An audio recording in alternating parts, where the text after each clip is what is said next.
Journal vous est offert par Afriland First Bank.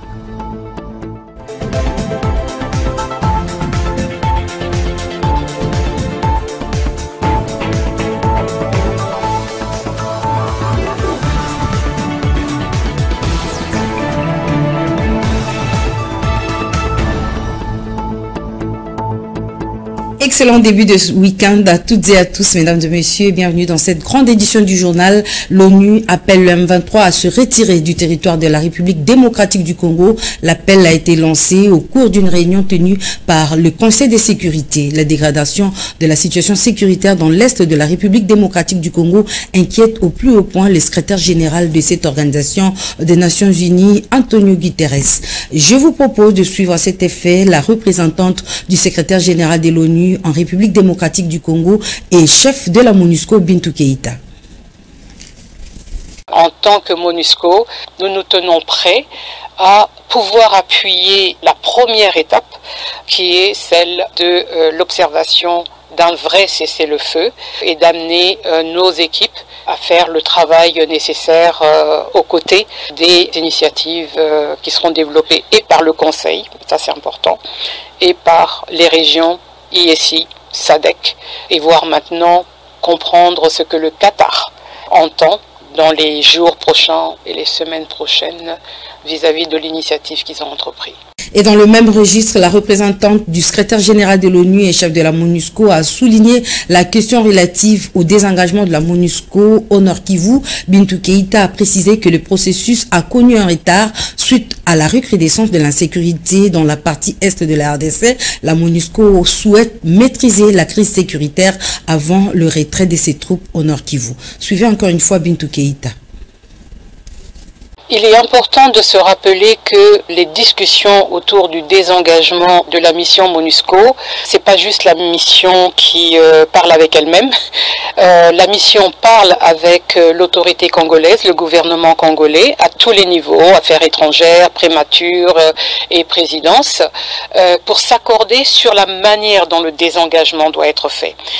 Et il se trouve que en décembre, lorsque notre mandat résolution 2765 nous a été donné, il était prévu que nous viendrions fin mars auprès du Conseil de sécurité pour décrire la manière dont le désengagement s'effectuerait au Nord Kivu et en Ituri sur la base des leçons que nous avions apprises du désengagement du Sud Kivu l'année dernière.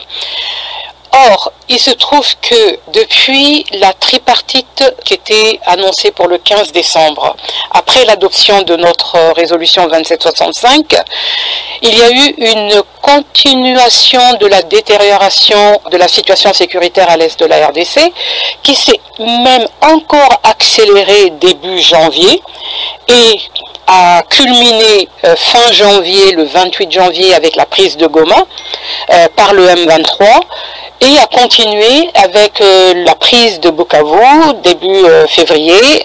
Quand on regarde tout ça, vous comprenez bien que ce soit pour le gouvernement ou que ce soit pour les Nations Unies et la MONUSCO en particulier, l'urgence c'était de gérer la crise, la détérioration de la situation. Donc l'espace pour s'asseoir ensemble et discuter, pour raffiner la méthodologie sur laquelle les grands principes nous étions d'accord, depuis septembre l'année dernière jusqu'en décembre, il n'y avait pas l'espace-temps pour faire ça. Donc le Conseil va recevoir une lettre du secrétaire général qui va admettre qu'il n'a pas été possible, dans le contexte des développements actuels, de pouvoir aller plus avant dans le raffinement de la méthodologie du désengagement. Restons ce chapitre de la réunion tenue par les conseils de sécurité de l'ONU. Sachez que le représentant de la République démocratique du Congo a sans ambages dénoncé le refus du Rwanda de retirer ses troupes du territoire de la République démocratique du Congo et de respecter les cessez-le-feu de l'EAC et de la SADC. Le représentant de la République démocratique du Congo, c'était l'ambassadeur Zeno Mukongo dans cet extrait choisi par votre rédaction. À ce jour, aucun soldat rwandais ne s'est retiré du territoire de la République démocratique du Congo. Aucun élément du M23 AFC ne s'est retiré de Goma ou de Bukavu et de toutes les zones contrôlées, et aucune administration parallèle illégitime n'a été démantelée. Bien au contraire, on assiste chaque jour à un renforcement des positions de la coalition RDF M23 AFC qui poursuit inlassablement sa course expansionniste et criminelle dans un élan de défi au Conseil de sécurité, tordant ainsi le cou aux efforts de pacification des dirigeants de la région, dont ceux de l'Union africaine, de l'EAC et de la SADC, ainsi que de toute la communauté internationale. Après avoir établi une administration parallèle à Goma, au nord Kivu, et à Bukavu, dans le sud Kivu, la coalition RDF M23 AFC vient d'étendre ses conquêtes territoriales sur le territoire de Walikale dans le nord Kivu et de Mwenga dans le sud Kivu, alors que se multiplient les appels au cessez-le-feu, poussant l'outrecuidance à son comble jusqu'à violer ses propres cessez-le-feu. Pire encore, cette coalition se livre à une transplantation malicieuse des populations non autochtones sous couvert du retour des réfugiés, faisant ainsi le lit des tensions interethniques à venir. Elle s'apprête également à brader la souveraineté monétaire de la République démocratique du Congo en projetant la nomination d'une autorité de régulation du système bancaire et la création induite d'une banque centrale parallèle, à en croire les déclarations à la presse de leur leader le 22 mars 2025. Madame la Présidente. L'Église de la République démocratique du Congo s'élève pour apporter sa part de responsabilité dans la cohésion nationale à travers la plateforme dénommée Coalition interconfessionnelle pour la nation, initiée par Maître Malou Abilik Léofas. Les leaders religieux de la République démocratique du Congo vont participer à la matérialisation de la paix en RDC. Suivez les détails dans ce reportage.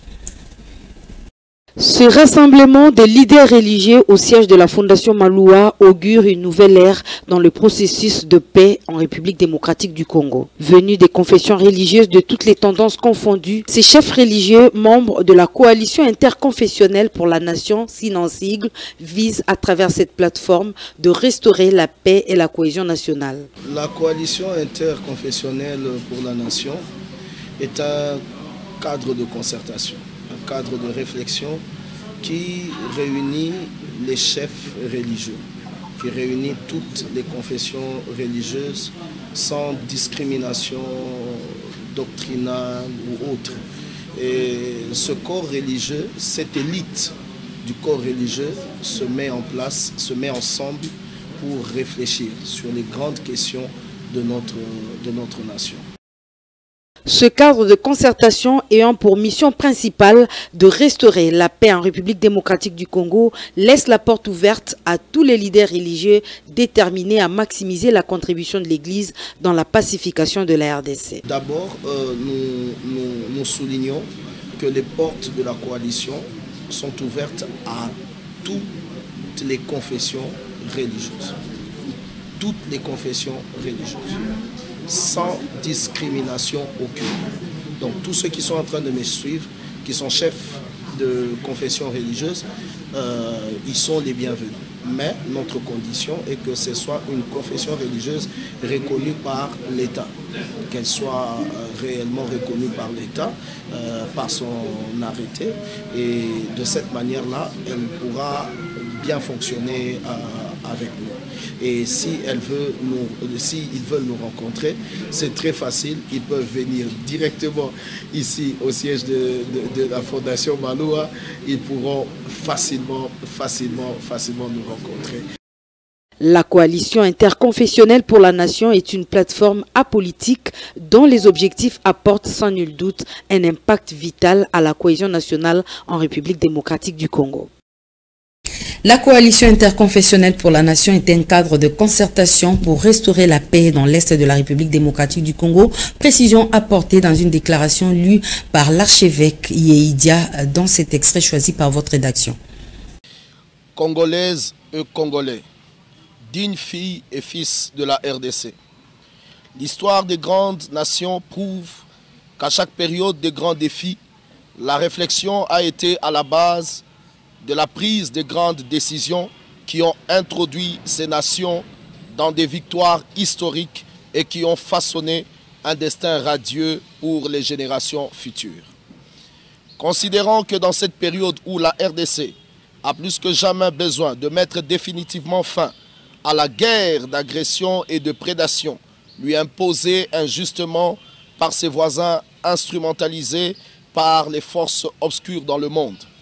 Considérant ainsi que l'histoire se répète toujours, nous pensons que le peuple congolais, sans discrimination de classe politique, sociale, religieuse et autres, doit dépasser l'étape des critiques stériles et opter pour la voie de la réflexion constructive pour la paix en RDC. Pour ce faire, cette réflexion est fondée sur l'impartialité, le nationalisme et le patriotisme vrai. Cette dernière ne vise pas à minimiser les efforts consentis premièrement par le gouvernement, la société civile, les autres confessions religieuses en RDC, ainsi que toutes les voix qui se sont levées dans le monde en cette période de crise.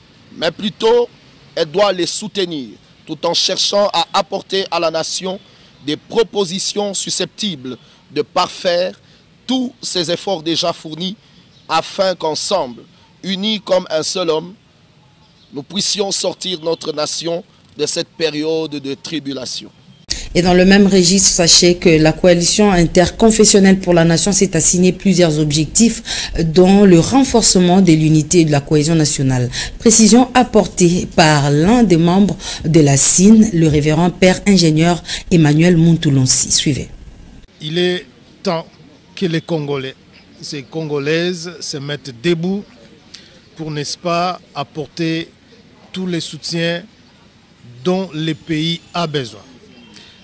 La coalition interconfessionnelle pour la nation, qui vient de voir ses jours officiellement aujourd'hui, s'est fixé 3 objectifs principaux et fondamentaux sur lesquels il repose ses actions et ses activités.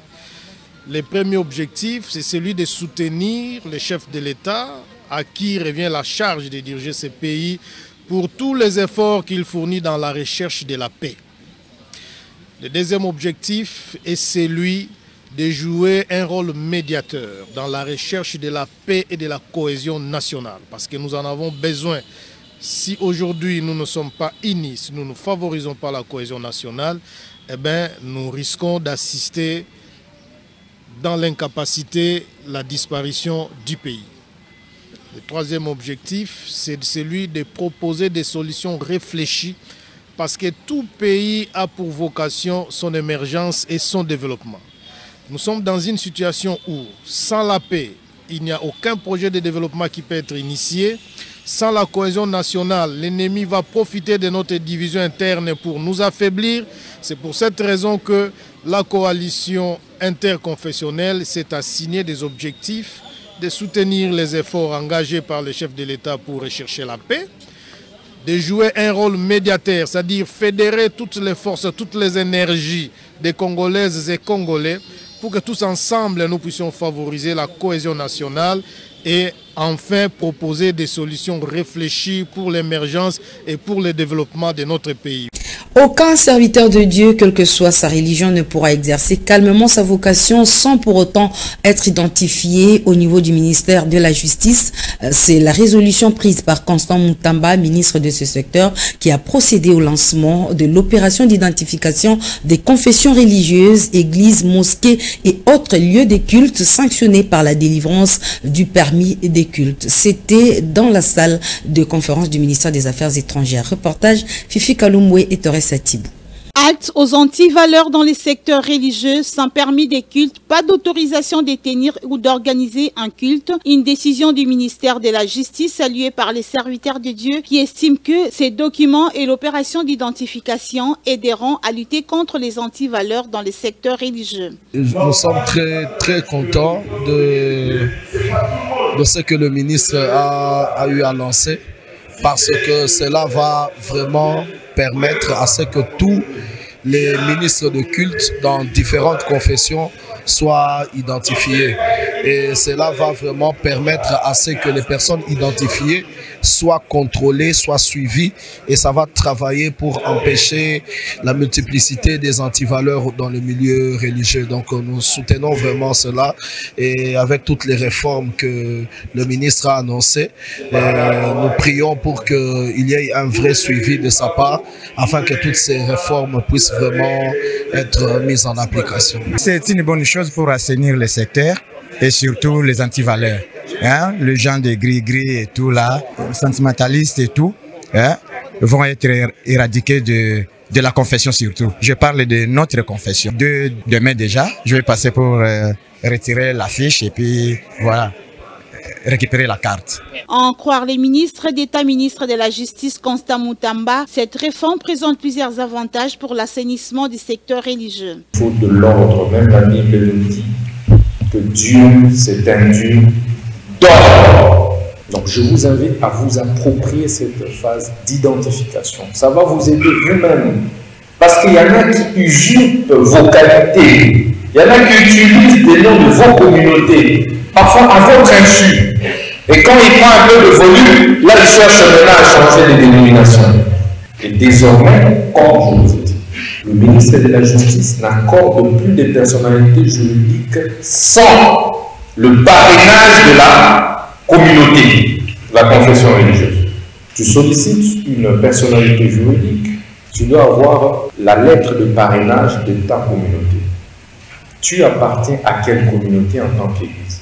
Est-ce que tu as signé les statuts et règlements intérieurs de cette communauté, de cette confession-là? Parce que le ministre de la Justice n'est pas le juge pour commencer à régler vos problèmes internes. Les questions de spiritualité ne doivent pas se traiter sur la place publique. Chaque église doit disposer d'un organe de régulation des conflits, a suggéré le ministre d'État, ministre de la Justice Constant Moutamba pour la gestion des questions sacrées. Dans vos communautés et confessions religieuses, vous devez avoir des organes chargés des règlements des contentieux. Je disais encore hier que vous ne pouvez pas pour des questions de spiritualité tout le temps recourir à la justice. J'ai donné un exemple du pape. Le pape est désigné par quel nom? Sachez que cette opération d'identification débutée en séjour prendra fin le 25 juin 2025. L'idée est d'imprimer l'ordre dans le secteur religieux en République démocratique du Congo, a conclu Constant Moutamba, ministre d'État, ministre de la Justice. Et juste après le lancement officiel de l'opération d'identification, s'en est suivi la procédure de délivrance de permis de culte à quelques chefs de confessions religieuses qui, à leur tour, invitent les serviteurs de Dieu à s'approprier de cette initiative du ministre Constant Moutamba. Suivez les réactions de ces serviteurs de Dieu recueillis par Fifi Kalumbwe et Torres Satibou.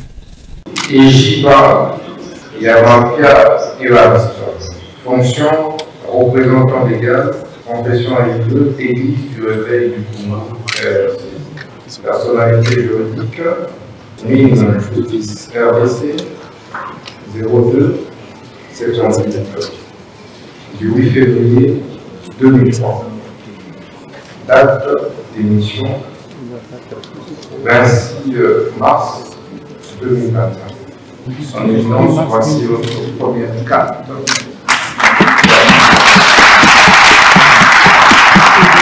Nous disons merci à son Excellence, Monsieur le ministre d'État, chef de la Justice et garde des Sceaux.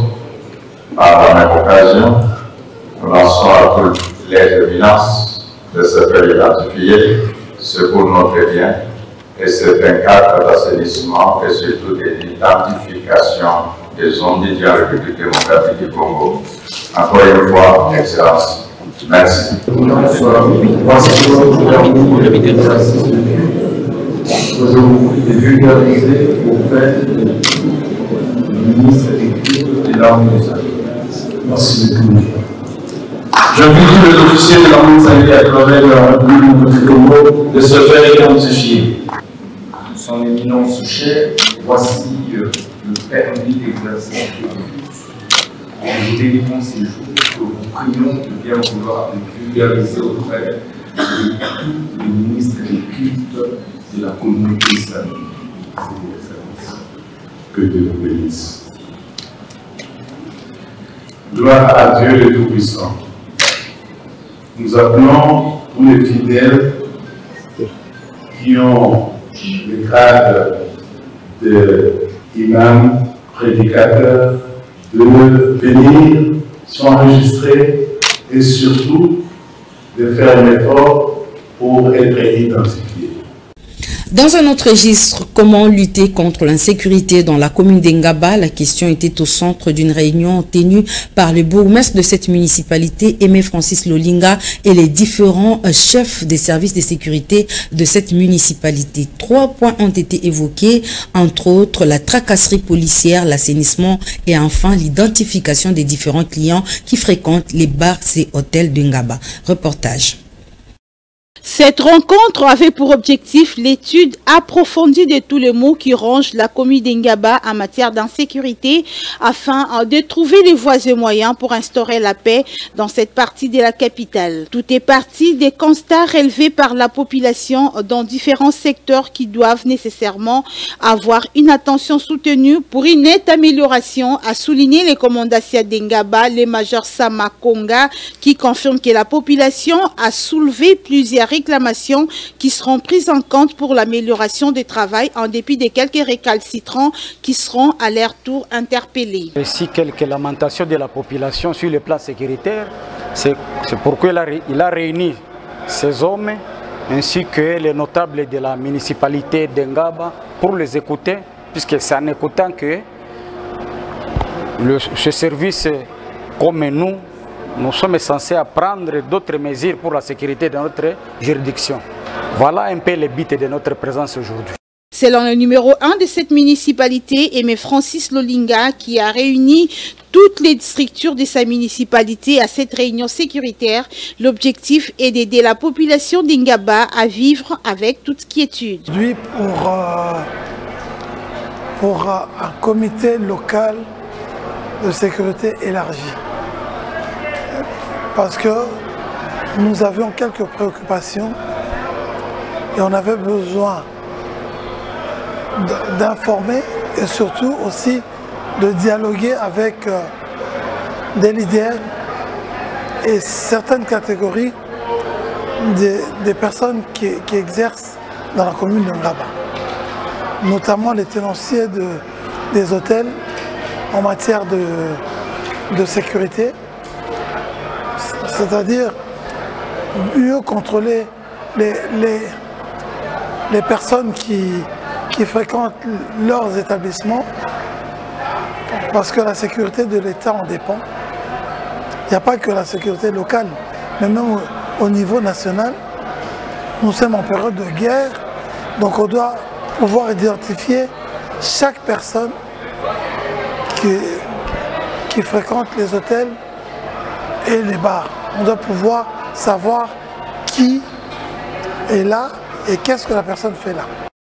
Toutefois, il faut savoir que ces services sont déjà en alerte pour mettre fin à l'insécurité qui ronge cette partie de la capitale. Rendons-nous hors de nos frontières, précisément en Birmanie, où un séisme a eu lieu ce vendredi. Le drame a occasionné mort d'hommes et des dégâts matériels importants. Reportage de nos confrères de France 24. Des immeubles s'effondrent de tous côtés. Ici, le toit d'une pagode. Et à l'aéroport de Mandalay, deuxième ville du pays, sortir le plus vite possible. Dans sa fuite, cet homme se protège la tête avec son bagage. Une partie des faux plafonds s'est effondrée. Sur le tarmac, passagers terrorisés et avions qui vacillent au rythme des répliques.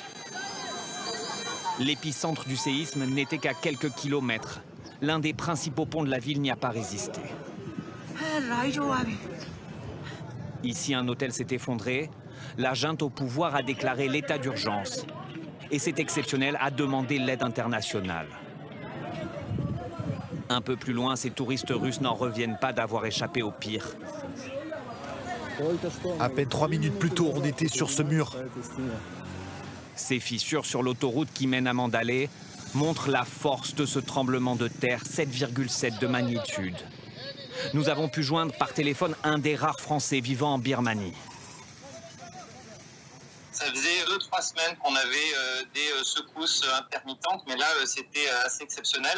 Le bilan devrait augmenter d'autant plus rapidement que les autorités birmanes sont dépassées par les événements. La guerre civile qui dure depuis 2021 a véritablement impacté la capacité de réponse du régime. Le séisme, dont l'épicentre était proche de la ville de Sagaing en Birmanie, a aussi fait des dégâts dans les pays limitrophes, Thaïlande, Vietnam ou encore en Chine, comme ici dans la province du Yunnan. Même situation également à Bangkok où un gratte-ciel a été touché. La piscine perchée sur les gratte-ciel s'est déversée dans le vide. Le bilan fait état de plusieurs décès et des dégâts matériels importants. En attendant les résultats des enquêtes, les autorités thaïlandaises appellent la population au calme. Voilà, c'est par cette note que nous bouclons complètement cette édition du journal. Mesdames, Messieurs, merci de l'avoir suivi. Excellente suite des programmes sur la FM Télévision. Vous ne serez jamais déçus.